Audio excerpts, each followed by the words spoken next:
So UltiMaker just announced their new Sketch Large 3D printer, and already I'm seeing some comments on LinkedIn and other sites that are basically comparing this to a FlashForge printer. So if you go to FlashForge, they actually have the Adventure 4, which, looking between the two,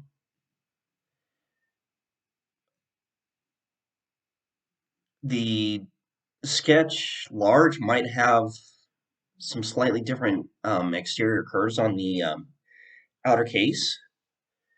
But if you compare the two, and I'll include the links below, um, it almost looks like UltiMaker subcontracted uh, FlashForge to make this for them. Now, the first thing that really kind of stood out was their nozzle system. Now, both UltiMaker and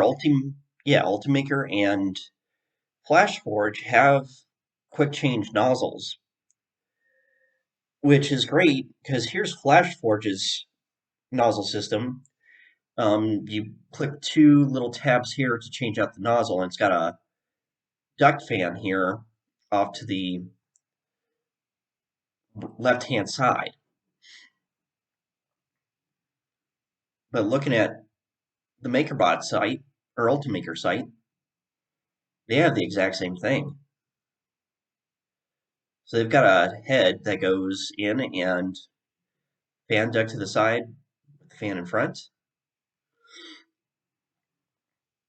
So that's kind of interesting that it has not only a similar quick change system with two little tabs here, but it almost looks exactly the same.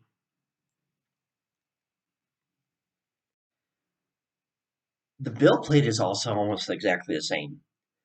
So on the Sketch Large, it's got a removable magnetic flexible plate,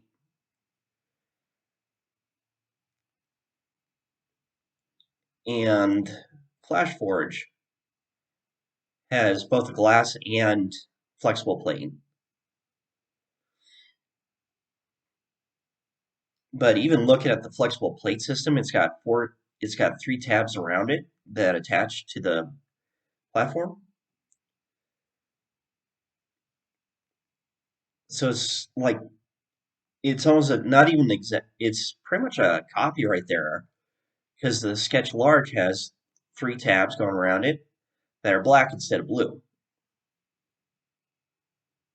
In terms of build volume, both the Adventure 4 and Sketch Large have the exact same build volume.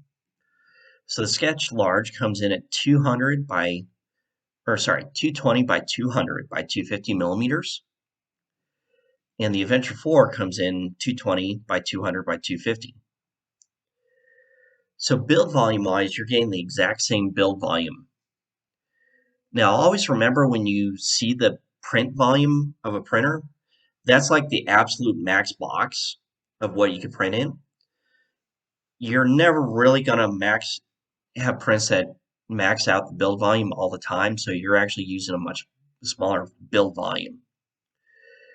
But even then, there's no difference in volume between the Sketch Large and the Adventure 4. Feature-wise, they're almost exactly the same. The FlashForge and Sketch both hold 1 kilogram spools. Both have an air filter on them. They have built-in camera. I didn't see stats on the FlashForge camera, but the Sketch camera is a 2 megapixel camera, which is close to their web cameras that Makerbot's kind of famous for getting the cheapest ones they could get.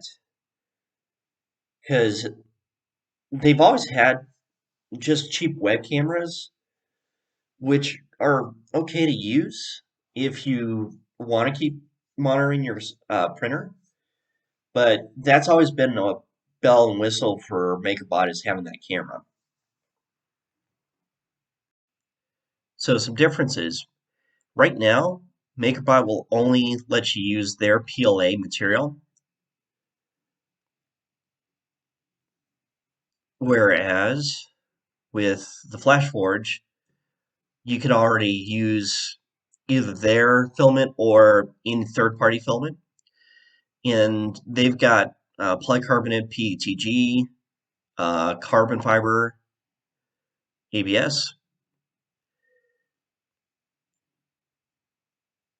So already there's more flexible more filament availability with the FlashForge than there is with the Sketch. Another difference between the Sketch Large and Adventure Form is the files they support. So Makerbot, being Makerbot, always wants you to use their Makerbot file format, which isn't compatible with anything else. It will take STLs, SolidWorks, Inventor, IGES, and STEP files. So this is great if you want to transfer out of your SolidWorks projects, but that's about it because OBJ is pretty much not used anywhere else. IGES is never heard of. STEP, that's a really unique format. FlashForge will take 3MF, STL, OBJ, FPP, and picture formats. So in theory, you could take pictures, drop them in directly, and they'd be ready to go. Whereas with the Sketch, right now you can't.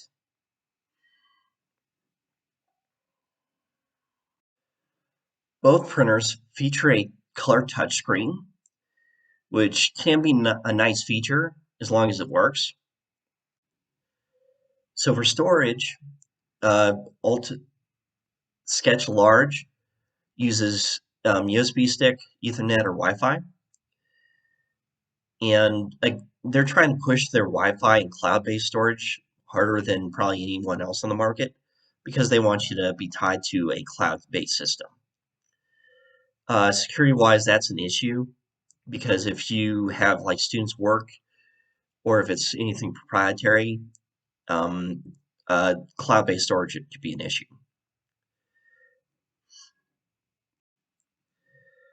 And FlashForge runs its own version of its setter, or own slicer called FlashPrint. It will also run Cure and Slicer, but it says it does need settings for the slicer. So that's probably in development, but that's something that should come on the market soon. Now, the biggest thing, this is an UltiMaker product, and so they're starting their classroom printer at $2,399, whereas MarkForge, granted they're not providing any of the extra access or educational premiums, but just the printer itself, you can get now on sale from $850 to $1,100. And so this isn't an endorsement of either printer, but it is showing you that MakerBot, or sorry, UltiMaker is not really leading off on their best foot with these printers because the Sketch Large is pretty much a clone of the Adventure 4 for all intents and purposes.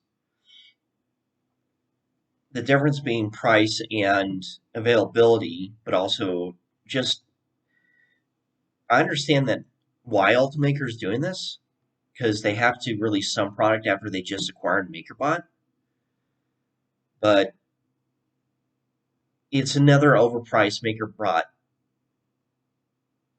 larger version of a overhyped printer. And what's worse is they aren't even making any major effort to really hide that they cloned it. So leave a comment below. Please like, comment, and subscribe.